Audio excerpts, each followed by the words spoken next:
جب انسان نکاح کرے تو اپنی بیوی کے ساتھ الفت اور محبت کا معاملہ رکھے، اور جب اس کا نکاح ہو تو پہلی رات یا جب پہلی بار ملے اسے کچھ تحفہ یا کچھ کھانے کی چیز دے، یہ سنت سے ثابت ہے، یاد رکھیں۔ نبی اکرم صلی اللہ علیہ وسلم کے تعلق سے آتا ہے، مسند احمد کی روایت ہے، اور اسماء بنت یزید جو ہے رضی اللہ عنہا اس کی راوی ہے، وہ کہتی ہیں اور فرماتی ہے کہ نبی اکرم صلی اللہ علیہ وسلم کا جب نکاح ہوا تو حضرت عائشہ رضی اللہ عنہا کو میں نے ہی تیار کیا، میں نے ہی آپ کو سجایا، میں نے ہی آپ کو تیار کیا۔ جب میں نے آپ کو تیار کیا اور اس کے بعد یہ کہلوا بھیجا نبی اکرم صلی اللہ علیہ وسلم کو کہ عائشہ تیار ہے، نبی اکرم صلی اللہ علیہ وسلم ان کے پاس آئے، آپ کو ایک دودھ کا پیالہ دیا گیا، رسول اکرم صلی اللہ علیہ وسلم نے اس دودھ کے پیالے سے دودھ پیا اور پھر اس پیالے کو عائشہ کی طرف بڑھا دیا رضی اللہ عنہا۔ عائشہ نے وہ فرماتی ہے کہ تھوڑا ان کو شرم آئی، جھجک محسوس ہوئی، تو آپ نے انکار کر دیا۔ اسماء کہتی ہے کہ میں نے غصہ کیا اور انہیں ڈانٹا اور کہا رسول اللہ دے رہے ہیں نا، پھر تم کیوں نہیں لے رہی ہو؟ تو انہوں نے اس کو لیا اور تھوڑا سا پی لیا۔ اس کے بعد رسول اکرم صلی اللہ علیہ وسلم نے فرمایا تم لوگ بھی پیو، اور بھی عورتیں بیٹھی تھی، چونکہ عائشہ رضی اللہ عورتوں میں تھی اور ظاہر سی بات ہے وہ عورتیں پردے میں تھی، تو کہا تم عورتیں بھی پیو، ٹھیک ہے۔ تو انہوں نے کہا اللہ کے رسول صلی اللہ علیہ وسلم آپ پہلے پی لے زیادہ بہتر ہوگا۔ پھر رسول اللہ نے دوسری بار پھر پیا، اس کو پی کر جو آپ نے پھر عورت جو اسماء رضی اللہ عنہا کو دیا۔ وہ کہتی ہے کہ میں نے وہ گلاس لیا اور اس کو میں پلٹانے لگی، گھمانے لگی، تاکہ میں بھی وہیں ہونٹ لگاؤں جہاں رسول اکرم صلی اللہ علیہ وسلم نے ہونٹ لگایا تھا۔ اس سے پتہ چلا کہ صحابہ کے ساتھ ساتھ صحابیات بھی کتنا محبت رسول اکرم صلی اللہ علیہ وسلم سے کرتی تھی۔ یہ محبت کا تقاضا ہے، جس سے آپ محبت کرتے ہیں اس کی ہر چیز کو آپ پسند کریں، جہاں سے آپ نے پیا وہاں سے پینا پسند۔ تو وہ کہتی ہے میں خاموشی سے لوگ نہ دیکھے گھما رہی تھی تاکہ وہاں سے پیوں جہاں سے رسول اکرم صلی اللہ علیہ وسلم نے پیا۔ اس کے بعد جب میں پی چکی تو رسول اللہ نے دوسری عورتوں سے کہا تم بھی پی لو، عورتوں نے شرما کر کہا کہ اللہ کے رسول نہیں تو آپ نے کہا کہ دیکھو دو چیزیں ایک ساتھ نہیں ہو سکتی، بھوک اور جھوٹ، پی لو، مطلب کیوں شرما رہی ہو، پی لو، تم کو بھوک ہے میں جانتا ہوں لیکن تم جھوٹ بول رہی ہو تکلف میں کہ نہیں ہم نے پی لیا، کہا پی لو، اور پھر نو عورتوں نے بھی پی لیا، سمجھ رہا۔ تو یہاں رسول اکرم صلی اللہ علیہ وسلم پہلی بار اپنی بیوی سے ملے عائشہ رضی اللہ عنہا، تو آپ نے کچھ دیا، مطلب کھانے پینے کی چیز، اور یہ بھی رحمت کا ایک حصہ کہ انسان کچھ کھلا پلا۔ بہت سے لوگ کنجوس ہوتے ہیں، کچھ کھلاتے پلاتے نہیں کسی کو، نہ اپنی بیوی کو، نہ بچوں کو، نہ کسی کو۔ تو بہرحال بیوی سے جب پہلی بار ملے تو کچھ کھانے پینے کا دے، کچھ بھی ہو سکتا ہے آج کے دور کے اندر، آپ مٹھائی لے جا سکتے ہیں، اینی تھنگ، مطلب کچھ بھی ہو سکتا ہے جو محبت اور الفت بڑھانے کے لیے۔ اور کھانا پینا ایک ایسی چیز ہوتی ہے جس کے کرنے سے لوگوں میں آپ کی طرف محبت مائل ہوتی ہے۔ آپ دیکھیے کسی کو آپ بلانا چاہتے ہیں، کسی سے کچھ کام کروانا چاہتے ہیں تو کیا کرتے ہیں، چلو ڈھابے پر، چلو کھانے پر، سر گھر پہ کب آ رہے ہیں آپ کھانے کی، تو پروموشن چاہیے آپ کو، ٹھیک۔ تو بہرحال کھانا ایک وہ ہے۔ تو یہاں شریعت نے کہا بیوی سے بھی الفت محبت کرو۔ تو پہلی بار جب آپ بیوی سے ملے تو چونکہ ہم بستری شروع ہوتی ہے اسی عمل کے بعد، اس لیے میں اس کو بھی رکھ رہا ہوں، تو کھلائے پلائے کچھ دے، اور یہ کچھ بھی ہو سکتا ہے، آپ کے علاقے، سماج، ماحول کے اعتبار سے چیزیں XYZ بدل سکتی ہیں، ٹھیک ہے، بہرحال تو کچھ نہ کچھ کرے۔ دوسری چیز، جب بیوی سے پہلی بار خلوت مطلب علیحدگی میں جہاں کوئی آپ کو نہ دیکھ رہا ہو، جب خلوت میں ملاقات ہو، تو آپ صلی اللہ علیہ وسلم نے فرمایا کہ جب خلوت میں بیوی سے پہلی بار ملے، اور یہ عمل ایک بار کے لیے ہے صرف، جو اب میں عمل بیان کر رہا ہوں، تو آپ نے فرمایا کہ جب ملے تو اس بسم اللہ کہے، اللہ کا نام لے، اور بیوی کا جو سر کا سامنے کا حصہ ہوتا ہے بالوں کا، ٹھیک، اس کو اپنے سیدھے ہاتھ سے پکڑے، ٹھیک، سیدھے ہاتھ سے پکڑے، سامنے کا سر کا جو بالوں کا حصہ ہوتا ہے ان بالوں کو سیدھے ہاتھ سے پکڑے، ٹھیک ہے، لیکن تکلیف دینی مطلب پکڑنا، آپ ظاہر سی بات اگر جمے ہیں تو ہاتھ رکھے، کھلے ہیں تو پکڑنا اچھی بات ہے، آپ نے حدیث میں آتا آپ نے پکڑا اس کو، ٹھیک، یہ آپ کھول بھی سکتے ہیں، اس میں کیا مسئلہ، بہرحال تو اس کو پکڑے، اور پکڑنے کے بعد اللہ کا نام لے اور ایک دعا کرے، جو کہ نبی اکرم صلی اللہ علیہ وسلم نے اس دعا جو ابو داؤد اور ابن ماجہ کی روایت ہے،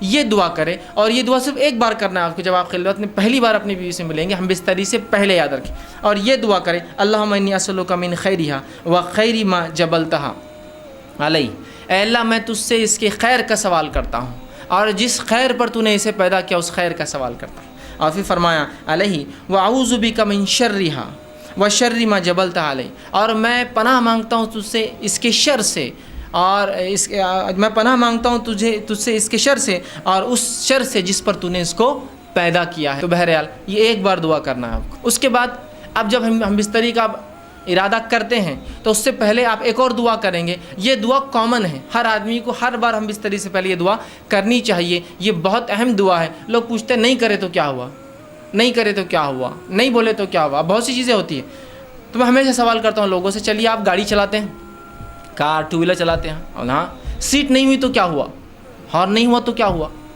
انڈیکیٹر نہیں چلے تو کیا ہوا، مڈ گارڈ نہیں رہا تو کیا ہوا، ساری گارڈ نہیں رہا تو کیا ہوا، بمپرس نہیں رہے تو کیا ہوا، ہے نا، تو آپ بولتے ہیں نہیں اچھی نہیں دکھتی نا گاڑی. مطلب آپ کمپلیشن، دنیا میں ہر چیز کمپلیشن کی طرف چاہتے ہیں، مکمل کی طرف چاہتے ہیں. سنت میں کیوں نہیں چاہتے ہر چیز مکمل کی طرف جائیں؟ وہاں نہیں کرے تو مطلب ہر بار نگیٹو کیوں، پازیٹیو کیوں نہیں کہ کر لوں تو کیا، ہر بار نہیں کرے تو ویسا نہیں کرنا چاہیے. ٹھیک، تو یاد رکھیے یہ دعا پڑھے اور بہت خیر ہے اس دعا کے اندر. ٹھیک ہے، تو آپ صلی اللہ علیہ وسلم جو ہے، معاف کرنا بہرحال وہ دعا سے پہلے ایک چیز میں بھول گیا تھا، وہ یہ کہ جب انسان ہم بستری سے ارادہ کرے تو اس سے پہلے نکاح کی رات جو ہے نماز پڑھنا بھی یاد رکھیے. یہ عمل بھی جو ہے صحابہ سے ملتا ہے، صحابہ سے ملتا ہے. ٹھیک، اس کے تعلق سے ایک روایت آتی ہے کہ میاں بھی اکٹھے نماز پڑھے. ایک جو ہے تابعین فرماتے ہیں، ابھی سعد ان کا نام تھا جو کہ غلام تھے، وہ کہتے ہیں میں نے غلامی کی حالت میں نکاح کیا اور اس کے بعد جو ہے ابو ذر غفاری رضی اللہ عنہ، ٹھیک ہے، اس کے بعد وہ کہتے ہیں کہ عبداللہ ابن مسعود اور حذیفہ بن یمان رضی اللہ عنہم کو دعوت دی. یہ صحابہ کو دعوت دی بڑے بڑے. یہ میرے پاس میری دعوت ولیمہ میں جو ہے دعوت میں نے دی نکاح کی، وہ میرے پاس آئے. جب میرے پاس آئے تو انہوں نے مجھ سے کہا کہ دیکھ جب تو اپنے بیوی سے قریب جانے کا ارادہ کر تو اللہ کا نام لے اور یہ دعا کر جو میں نے پہلے بتائی. اس کے بعد کہا کہ پھر تو اس کے ساتھ جو ہے 2 رکعت نماز پڑھ لے. تو آگے کھڑا ہو اور وہ پیچھے. یاد رکھیے مرد اور عورت بازو کھڑے کے نماز نہیں پڑھ، چاہے میاں بیوی کیوں نہ ہو. تو آگے کھڑا رہے، وہ پیچھے کھڑی رہے اور تو 2 رکعت نماز پڑھ لے. اور پھر فرمایا اس کے بعد کیا کرنا ہے، تو بہتر جانے اور تیری بیوی بہتر جانے. ٹھیک، مطلب ان کو ایک سے ایجوکیٹ کیا بیٹھے بیٹھے دعوت میں کہ جو ہے تم جو ہے 2 رکعت نماز پڑھو. تو صحابہ سے یہ عمل ملتا ہے، تو کوئی شخص چاہے تو یہ عمل بالکل وہ کر سکتا ہے. ٹھیک ہے، کہ وہ جو ہے 2 رکعت نماز پڑھ سکتا ہے. جب 2 رکعت نماز پڑھ لی بہرحال، تو اس کے بعد جو ہے اب ہم بستری کا وقت آیا. اگر وہ اس کا ارادہ کرتا ہے تو سب سے پہلے دعا کرے. یہ دعا بڑی مشہور اور معروف ہے، صحیح بخاری کی روایت ہے اور بہت ساری کتب حدیث میں آتی ہے. آپ کریں بسم اللہ کا نام سے آپ شروع کریں، اللہم جنبنا الشیطان و جنب الشیطان ما رزقتنا. یہ دعا یاد رکھیں، چھوٹی سی دعا. یہ دعا کر لے بسم اللہ کے نام سے، اللہم جنبنا الشیطان، اے اللہ جو ہے ہمیں شیطان سے محفوظ رکھ. پھر آگے فرمائیں وجنب الشیطان ما رزقتنا، اور اس چیز کو بھی شیطان سے محفوظ رکھ جو تو نے اس کے ذریعے رزق رکھا ہے. اور رزق یہاں مراد اولاد، مطلب اے اللہ مجھے اور میری بیوی کو شیطان سے دور رکھ اور جو ہے میری اولاد کو بھی شیطان سے دور رکھ. دیکھیے انسان جو ہے یہاں ہم بستری کر رہا ہے، یہاں اپنے بیوی کے ساتھ سونے کی بات ہو رہی ہے، یہاں سیکس کی بات ہو رہی ہے. اس کے بعد بھی یہاں تعلیم دی جا رہی ہے، ایجوکیٹ کیا جا رہا ہے اور کہا جا رہا ہے کہ ٹھیک ہے نفسانی خواہشات کو پورا کرنا ہے لیکن ہوس کے شکار مت بنو. یہاں بھی اللہ کا نام لے کے شیطان سے پناہ مانگی جا رہی. دیکھیے اس عمل میں بھی کیسا پاکیزہ اور کیسا مطہرہ یہ دین ہے، یاد رکھیں. بہرحال اب یہ دعا آپ نے کی، ٹھیک ہے، اب دعا کے بعد آپ بستری کر سکتے ہیں. لیکن یہ بات بہت ضروری ہے جو ہمیں سمجھنا ہے کہ جب شریعت نے مرد کو اجازت دی نکاح کی اور عورت کے ساتھ ہم بستری کرنے کی، تو یہ اجازت کو حاکم اور محکوم والا رشتہ نہیں ہے، مالک اور غلام والا رشتہ نہیں ہے. سمجھ رہے آپ بات کو؟ ورنہ ہوتا ہی کہ جب یہ موقع انسان کو مل جاتا ہے مرد کو پہلی بار، تو وہ بالکل ایک عورت کو اپنا شکار سمجھتا ہے. ہر آدمی ایسا نہیں ہوتا لیکن کچھ لوگ ہوتے ہیں ایسے. وہ سمجھتا ہے وہ شکار ہے اور میں آقا ہوں اور یہ غلام ہے، میں حاکم ہوں اور یہ میری محکوم ہے. ٹھیک، اور لہٰذا وہ اس پر ٹوٹ پڑتا ہے جانوروں کی طرح. اندازہ لگائیے ایک عورت کے ساتھ اگر آپ یہ سلوک کریں گے جو آپ کی بیوی اور زندگی پر رہنے والی شریک حیات کہا جاتا ہے نا بیوی کو. شریک حیات مطلب لائف پارٹنر ہے آپ کی، پوری زندگی آپ کے ساتھ شریک رہیں گی. اور اگر پہلی رات آپ ساتھ یہ بدتمیزی کریں گے کہ آپ بتائیں گے کہ میں نے نکاح خالص صرف اپنی ہوس کو پورا کرنا کیا. ٹھیک ہے، الفت اور محبت ایک چیز ہے، لو ایک چیز ہوتی ہے، کہ لسٹ ایک چیز ہوتی ہے انگلش کے اندر. اردو میں جیسے کہتے ہیں ایک محبت ہوتی ہے اور ایک ہوس ہوتی ہے. تو ہمیں محبت کی اجازت ہے، ہوس پوری نہیں کرنا ہے ہم کو. ہمیں جو لو کی اجازت ہے، ہم کو لسٹ نہیں. ٹھیک ہے، انسان ظاہر سی بات ہے وہی عمل کر رہا ہے جو لسٹ میں ہوتا ہے، لیکن اس میں محبت کے تقاضے کے ساتھ کہ یہ میرا اپوننٹ پارٹنر ہے، میری بیوی ہے، اس کے ساتھ زندگی گزارنا ہے. ٹھیک ہے، تو یہ بات بڑی ہے ہمیں سمجھنا ہمارے لیے. تو انسان جو ہے جب اپنی بیوی سے تعلقات قائم کرے تو اس کو حاکم اور محکوم اور ظالم اور مظلوم والا رشتہ نہ بنا دے، بلکہ اس کو محبت اور الفت والا معاملہ رکھے. اور ہم بستری سے پہلے جو باتیں ہم کو رسول اکرم صلی اللہ علیہ وسلم اور صحابہ کے آثار مطلب صحابہ کے عمل سے پتہ چلتی، وہ یہ ہے کہ یہ لوگ فور پلے کرتے. ہم بستری سے پہلے کچھ بیوی سے کھیلتے. اور ایک روایت میں رسول اللہ صلی اللہ علیہ وسلم کی اس بات کا کھلا اشارہ آپ نے فرمایا، جب ایک صحابیہ کہ اللہ کے رسول میں نے ایک عورت سے نکاح کیا لیکن یہ مطلقہ ہے، مطلب اس کی شادی ہو چکی ہے اور یہ جوان تھے صحابی. تو اللہ کے رسول صلی اللہ علیہ وسلم فرمایا کہ تو نے کنواری لڑکی سے کیوں نہیں نکاح کیا، تاکہ وہ تجھ سے کھیلتی اور تو اس سے کھیلتا. تو کہا اللہ کے رسول میری مجبوری تھی، میرے والدہ کا انتقال ہو گیا اور میری 3 چھوٹی چھوٹی بہنیں ہیں، اگر میں کوئی کنواری لڑکی لاتا تو وہ میری بہنوں کی دیکھ بھال برابر سے نہیں کر پاتی۔ جب میں نے ایسی عورت کو لایا نکاح میں جو مطلقہ ہے، اس کو پریویس ایکسپیرینس ہے زندگی کا، وہ زندگی سماج میں گزار چکی ہے، وہ میری بہنوں کی اچھے سے تربیت کر سکتی ہے۔ اس حدیث سے ایک بات اور پتہ چلی، نکاح میں بہت سارے مقاصد انسان رکھ سکتا ہے نکاح کے لیے۔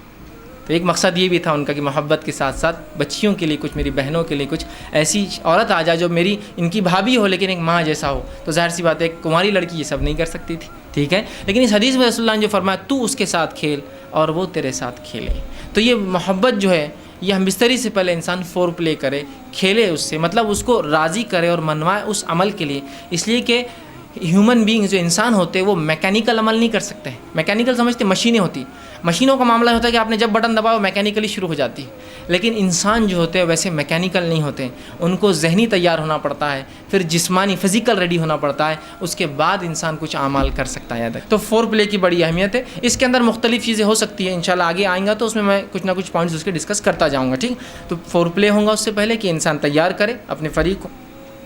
دوسری چیز یہ کہ دونوں کا اس عمل کے لیے راضی ہونا ضروری ہے، ہم بستری کے لیے دونوں کا اس عمل کے لیے راضی ہونا ضروری، یاد رکھیے، اس لیے کہ یہ کوئی ون سائڈ معاملہ نہیں ہے، اور مرد کے راضی ہونا یہ بالکل واضح ہوتا ہے، لیکن عورت راضی ہے نہیں راضی ہے یہ واضح نہیں ہوتا ہے۔ مرد اس عمل کے لیے راضی ہے، وہ ظاہر ہے، اس کی جسمانی کیفیت اور اس کا جسمانی کیفیت اس کی اشارہ کر دیتی ہے کہ مرد تو راضی ہے اس عمل کے لیے، لیکن ظاہر سی بات ہے عورت کے اندر ایسی کوئی چیز نہیں ہے جس سے پتہ چل سکے کہ اس عمل کے لیے وہ راضی ہے۔ بات سمجھ رہے ہیں آپ میری، ٹھیک؟ تو ظاہر سی بات ہے دونوں کی رضامندی ضروری ہے۔ تو مرد راضی ہے عورت سمجھ سکتی ہے، لیکن عورت راضی ہے مرد سمجھ نہیں سکتا ہے، اس کے ظاہر سی بات ہے جسمانی اعتبار سے، تو اس کو اس معاملے میں تیار کرنا ہوگا، اس کو اس معاملے میں پوچھ سکتے ہیں آپ، اس کو اس معاملے میں اس کی بھی حامی لے سکتے ہیں آپ، اور حامی اس کا ہاں ہر بار زبان سے بولنا نہیں ہے، کچھ باتیں آپ سمجھ سکتے ہیں جس کہاں ہوتی ہیں، سمجھے نا، انسان کی آنکھوں کے اشارے، جسمانی ہوا جس سے انسان سمجھ سکتا ہے کہ اس کا معنی ہاں ہے۔ اس معاملے میں خواتین سے میری بالخصوص درخواست یا نصیحت جو ہوگی وہ یہ ہے کہ بہت ساری عورتیں، مرد تو راضی ہے اس عمل کے لیے، پہلے دن کی بات جب ہم عام بات کر رہے ہیں تو یہ بات یاد رکھیے، اور یہ ہمیشہ کے لیے عام اعتبار سے بھی اور اس دن کے لیے بھی خاص بھی ہے، نکاح کے رات بھی اور اس کے بعد بھی، کہ عورتیں جو ہے اپنی رضامندی کا بھی اپنے شوہر سے اظہار کرے۔ اگر وہ یہ نہیں کرتی تو بہت ساری طلاق کی صرف یہ وجہ بنتی، یاد رکھیے، کہ وہ کہتا ہے کہ میری بیوی میں سے کبھی راضی نہیں، آج تک اس نے ایک بار بھی مجھ سے جو ہے محبت کی بات نہیں کہی یا محبت کے لیے خود راضی نہیں ہوئی۔ تو عورتوں کو بھی اس معاملے میں آگے حصہ لینا پڑے گا بڑھ کر، چونکہ یہ ایک ایسی چیز ہے جس میں صرف مرد شامل نہیں ہے۔ اگر عورت اپنا حصہ نہیں رکھیں گی تو مرد کے لیے، میں معاف کرنا الفاظ اگر میرے سخت لگ رہے ہو تو، لیکن سمجھیے اس بات کو، مرد کے لیے صرف آپ ایک کھلونا ہو جائیں گے، اس کے علاوہ آپ کی کوئی حیثیت نہیں باقی رہیں گی۔ حضرت رسول اللہ کیا فرما رہے ہیں کہ تو اس کنواری سے نکاح کرتا تو وہ تجھ سے کھیلے اور تو اس سے کھیلے۔ دیکھیے الفاظ غور کیجیے حدیث کی، دونوں کے لیے کہا، یہ نہیں کہا کہ تو اس سے کھیلے، وہ تجھ سے کھیلے اور تو اس سے کھیلے۔ تو یہاں رسول اللہ صلی اللہ علیہ وسلم اشارہ کر رہے ہیں کہ اگر کنواری ہوتی تو وہ تجھ سے کھیلتی، مطلب وہ ایک پارٹ بنتی اس گیم کا، وہ اس کھیل کے اندر تیری حصے دار بنتی، شریک بنتی۔ تو یہ باتیں، یہ بیاہی، اب دیکھیے بہت سی بار میں سمجھتا ہوں شوہر کے ساتھ کمرے میں رہ کے بھی آپ بیاہی کا سوچیں گے تو میں سمجھتا ہوں اب کوئی تقاضے باقی نہیں رہے۔ یہاں بیاہی اور حیائی کچھ نہیں ہے، اب آپ کا شوہر ہے وہ، یہ آپ کو سمجھنا پڑے گا، ٹھیک ہے۔ تو یہاں عورتیں اپنی رضامندی کا اظہار کریں، جو مختلف طریقوں سے وہ کر سکتی ہے، یاد رکھیے مختلف طریقوں سے کر سکتی۔ جب یہ عورتیں اس میں لیک کر جاتی ہیں، کمزور پڑ جاتی ہیں، تو مرد کو ایسی عورتیں پسند آ جاتی ہیں جو اس طرف اشارے کرتی ہیں اور مائل کرتی ہیں۔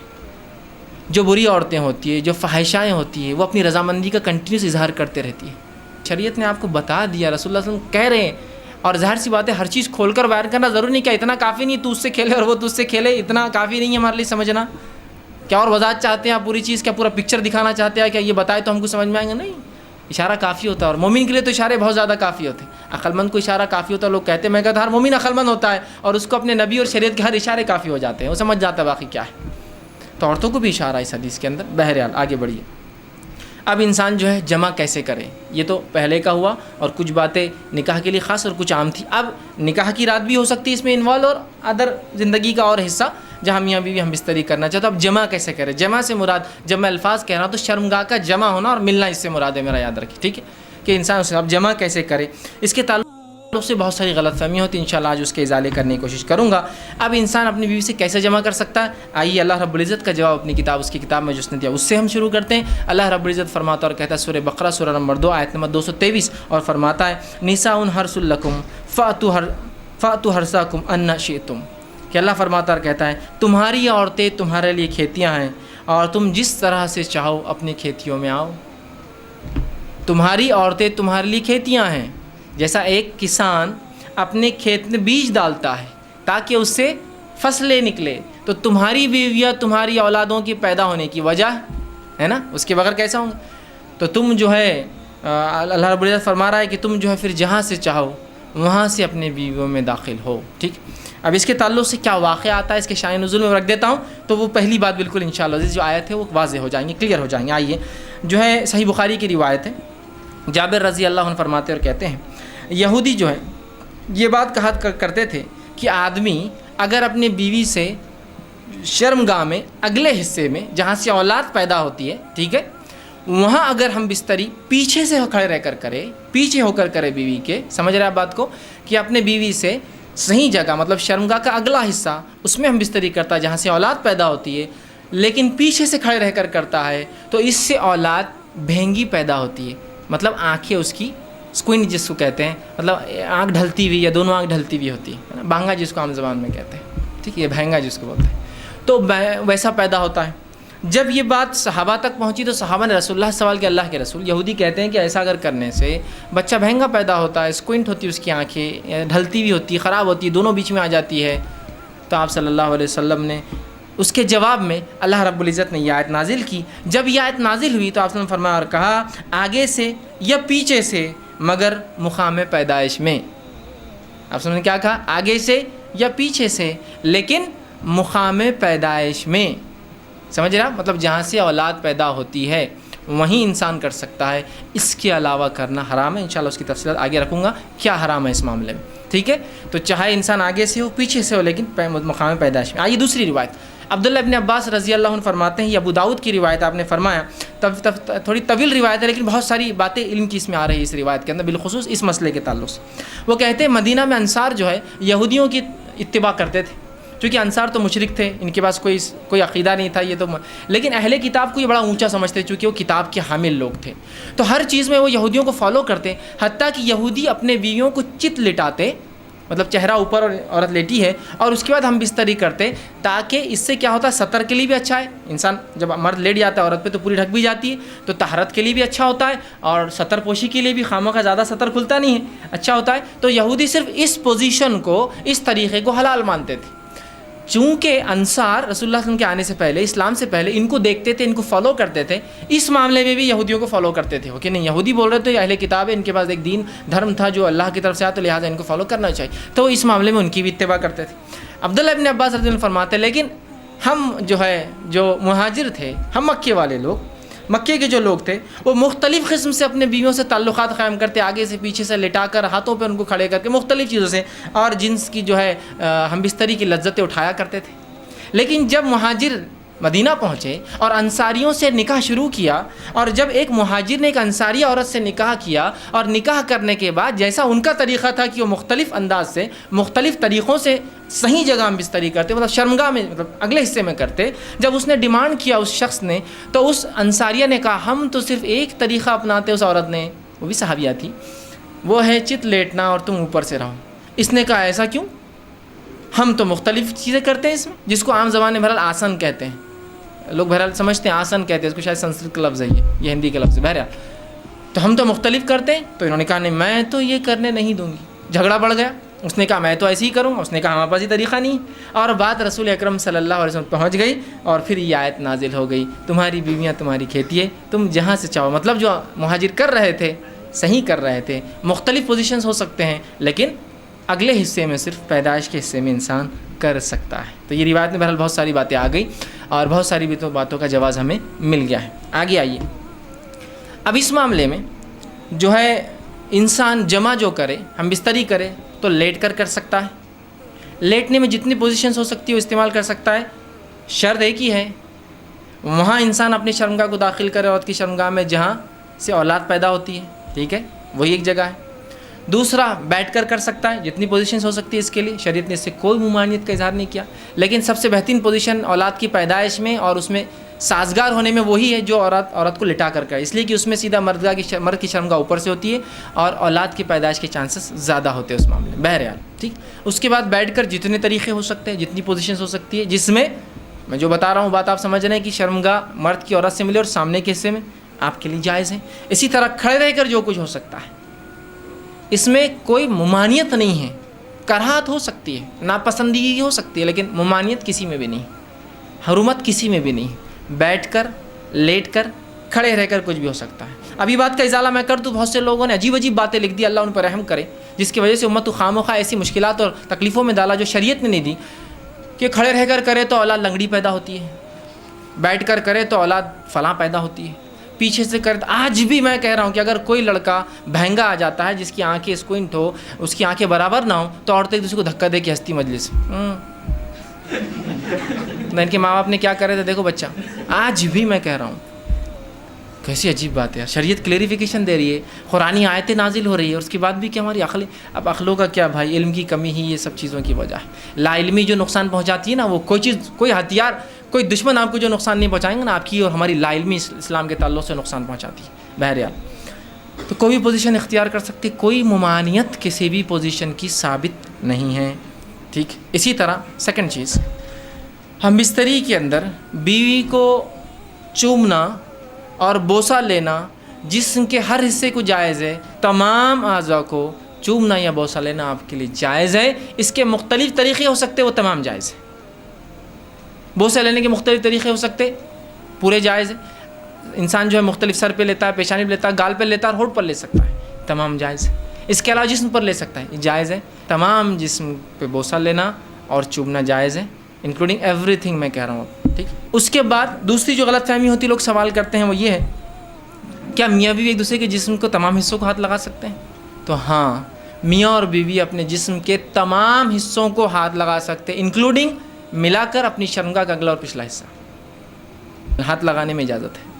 اسی طرح میاں اور بیوی اپنے جسم کے تمام حصوں کو دیکھ سکتے ہیں، انکلوڈنگ اگلا اور پچھلا حصہ شرمگاہ کا۔ کوئی نہ دیکھنا چاہے اس کا اپنا مسئلہ ہے، اس کی اپنی طہارت میں اس کا اعلیٰ مقام ہے، لیکن اسی کوئی حرمت اور کراہت ثابت نہیں ہے، یاد رکھیے۔ اس لیے کہ آپ سے سوال ہو اللہ کے رسول، ہم نے بیویوں کا کیا دیکھے اور کیا نہ دیکھے؟ تو کہا تم اپنے بیویوں کا سب کچھ دیکھ، اپنے بیویوں کا جو چاہو سب کچھ تم دیکھ سکتے ہو۔ تو حدیث نے کھلی آپ کو اجازت دے رکھی ہے، چھونے کے معاملے میں تمام اعضاء اور دیکھنے کے معاملے میں تمام اعضاء۔ یہ بات اس لیے کہہ رہا ہوں کہ بہت سے لوگوں نے پتہ نہیں ایسی باتیں کہہ دی، اللہ رحم کرے، کہاں سے لائے مجھے نہیں پتا، کہ اگر بیوی کی شرمگاہ دیکھی تو اولاد بگڑی بھی پیدا ہوتی ہے۔ ارے اللہ، تو کیسے ریسٹرکشنز ہم دے رہے ہیں جو ریسٹرکشن شریعت کے نہیں ہیں؟ کیسے، مطلب سوچیے نا آپ، کیسی عقل کام نہیں کرتی کہ ایسے کیسے ریسٹرکشن ہو سکتے ہیں، ٹھیک۔ تو لہٰذا اس بات کے تعلق سے لوگ بہت سوال کرتے ہیں، میں نے اس کا کلیریفیکیشن پورا بہرحال سوال کے تعلق سے دے دیا۔ دونوں ہی چیزیں یاد رکھی، چھونے کے معاملے میں اور دیکھنے کے معاملے میں میاں اور بیوی کمپلیٹ رائٹ ہے، کمپلیٹ حق ہے، وہ جو چاہے اس معاملے میں کر سکتے ہیں، یاد رکھیے، ٹھیک۔ اب آئیے اس معاملے میں ہم بستری میں منائی کس چیز سے ہے وہ بھی دیکھ لیں، اور افضل کب اور کہاں اور کیسے ہے، ٹھیک، وہ بھی ایک دیکھ لیتے ہیں۔ آئیے آگے بڑھیے۔ تو اس معاملے ہم بستری میں دبر، پیچھے سے، مطلب شرمگاہ کے پچھلے حصے میں عورت کے داخل ہونا حرام ہے، جس کو عام زبان میں کہیں گے پیخانے کی جگہ، ٹھیک۔